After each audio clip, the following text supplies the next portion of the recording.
मत्ती रचित सुसमाचार अध्याय 6। सावधान रहो, परमेश्वर चाहता है उन कामों का लोगों के सामने दिखावा मत करो, नहीं तो तुम अपने परम पिता से जो स्वर्ग में है उसका प्रतिफल नहीं पाओगे।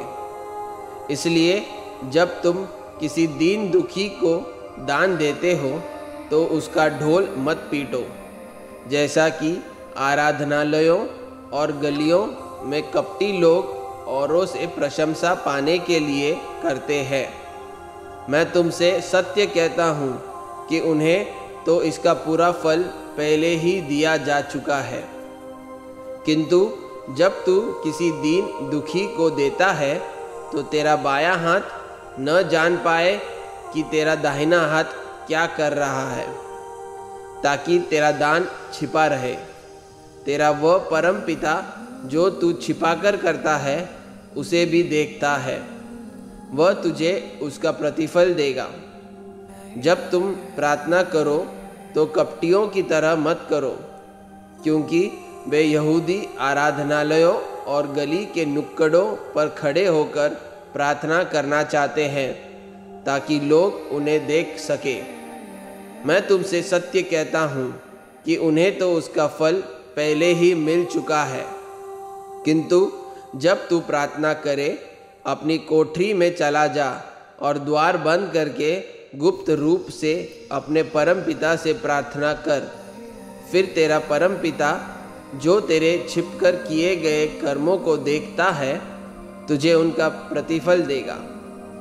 जब तुम प्रार्थना करते हो तो विधर्मियों की तरह यूं ही निरर्थक बातों को बार बार मत दोहराते रहो। वे तो यह सोचते हैं कि उनके बहुत बोलने से उनकी सुन ली जाएगी, इसलिए उनके जैसे मत बनो, क्योंकि तुम्हारा परम पिता तुम्हारे मांगने से पहले ही जानता है कि तुम्हारी आवश्यकता क्या है। इसलिए इस प्रकार प्रार्थना करो। स्वर्ग धाम में हमारे पिता, तेरा नाम पवित्र रहे, जगत में तेरा राज्य आए, तेरी इच्छा जैसे स्वर्ग में पूरी होती है वैसे ही पृथ्वी पर भी पूरी हो। दिन प्रतिदिन का आहार तू आज हमें दे।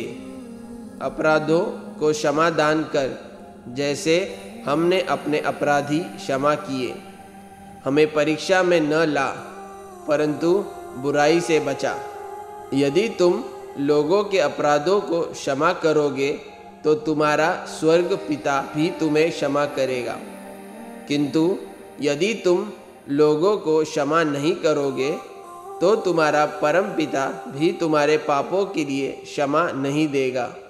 जब तुम उपवास करो तो मुंह लटकाए कपटियों जैसे मत दिखो, क्योंकि वे तरह तरह से मुंह बनाते हैं ताकि वे लोगों को जताए कि वे उपवास कर रहे हैं। मैं तुमसे सत्य कहता हूँ, उन्हें तो पहले ही उनका प्रतिफल मिल चुका है। किंतु जब तू उपवास रखे तो अपने सिर पर सुगंध मल और अपना मुंह धो, ताकि लोग यह न जाने कि तू उपवास कर रहा है, बल्कि तेरा परम पिता जिसे तू देख नहीं सकता देखे कि तू उपवास कर रहा है। तब तेरा परम पिता जो तेरे छिपकर किए गए सब कर्मों को देखता है तुझे उनका प्रतिफल देगा। अपने लिए धरती पर भंडार मत भरो, क्योंकि उसे कीड़े और जंग नष्ट कर देंगे।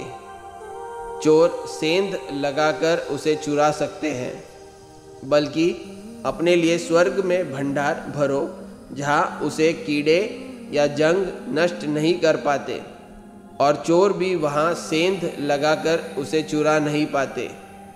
याद रखो, जहाँ तुम्हारा भंडार होगा वही तुम्हारा मन भी रहेगा। शरीर के लिए प्रकाश का स्रोत आँख है, इसलिए यदि तेरी आँख ठीक है तो तेरा सारा शरीर प्रकाशवान रहेगा। किंतु यदि तेरी आँख बुरी हो जाए तो तेरा सारा शरीर अंधेरे से भर जाएगा। इसलिए वो एकमात्र प्रकाश जो तेरे भीतर है, यदि अंधकारमय हो जाए तो वह अंधेरा कितना गहरा होगा।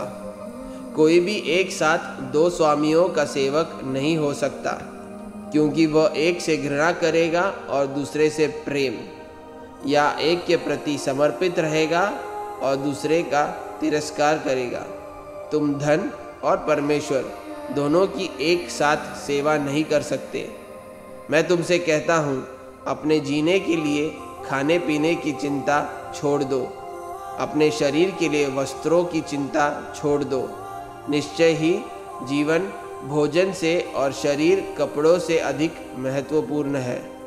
देखो, आकाश के पक्षी न तो बुआई करते हैं और न कटाई, न ही वे कोठारों में अनाज भरते हैं, किंतु तुम्हारा स्वर्गीय पिता उनका भी पेट भरता है। क्या तुम उनसे कहीं अधिक महत्वपूर्ण नहीं हो? तुम में से क्या कोई ऐसा है जो चिंता करके अपने जीवन काल में एक घड़ी भी और बढ़ा सकता है? और तुम अपने वस्त्रों की क्यों सोचते हो? सोचो, जंगल के फूलों की वे कैसे खिलते हैं। वे न कोई काम करते हैं और न अपने लिए कपड़े बनाते हैं। मैं तुमसे कहता हूँ कि सुलेमान भी अपने सारे वैभव के साथ उनमें से किसी एक के समान भी नहीं सज सका। इसलिए जब जंगली पौधों को, जो आज जीवित है पर जिन्हें कल ही भाड़ में झोंक दिया जाना है, परमेश्वर ऐसे वस्त्र पहनाता है, तो अरे ओ कम विश्वास रखने वालों, क्या वो तुम्हें और अधिक वस्त्र नहीं पहनाएगा? इसलिए चिंता करते हुए यह मत कहो कि हम क्या खाएंगे या हम क्या पिएंगे या क्या पहनेंगे। विधर्मी लोग इन सब वस्तुओं के पीछे दौड़ते रहते हैं, किंतु स्वर्ग धाम में रहने वाला तुम्हारा पिता जानता है कि तुम्हें इन सब वस्तुओं की आवश्यकता है। इसलिए सबसे पहले परमेश्वर के राज्य और तुमसे जो धर्म भावना वह चाहता है उसकी चिंता करो, तो ये सब वस्तुएं तुम्हें दे दी जाएंगी। कल की चिंता मत करो, क्योंकि कल की तो अपनी और चिंताएं होंगी। हर दिन की अपनी ही परेशानियां होती है।